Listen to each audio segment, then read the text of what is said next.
Business Forum Corée-Madagascar, bilan positif.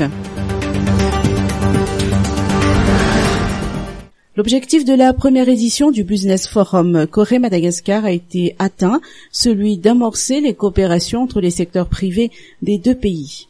Il y avait à peu près 170 participants. Après, dans la matinée, il y avait différentes présentations de la part des Coréens qui sont venus, des entreprises coréennes, mais aussi de la part du gouvernement malgache qui ont présenté les différentes opportunités ici à Madagascar. Et après le déjeuner, on a eu le B2B consultation.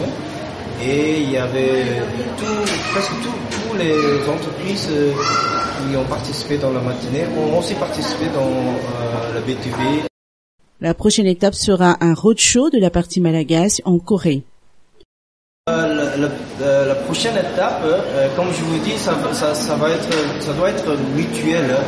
Alors la prochaine étape va être l'invitation des entités, des entreprises malgaches et du gouvernement malgache pour aller en Corée, pour faire la même chose en Corée, peut-être à Séoul ou des autres villes, pour montrer ce qui se passe à Madagascar, les opportunités qu'on peut trouver à Madagascar. Aussi bien le Premier ministre, chef du gouvernement de Saint-Christian, que le ministre du Commerce et de la Consommation, Yvette Silla, ont mis en exergue l'importance de ce Business Forum qui arrive à point nommé et qui constitue un tremplin pour augmenter les investissements et les échanges commerciaux. Les infrastructures, l'énergie, les technologies de l'information constituent autant de domaines pour lesquels les Coréens ont des savoir-faire particuliers. Outre le nickel et les graines oléagineuses que nous exportons déjà, la Corée s'intéresse également aux crustacés et aussi à la vanille de Madagascar, a indiqué le numéro 1 du ministère du Commerce et de la Consommation.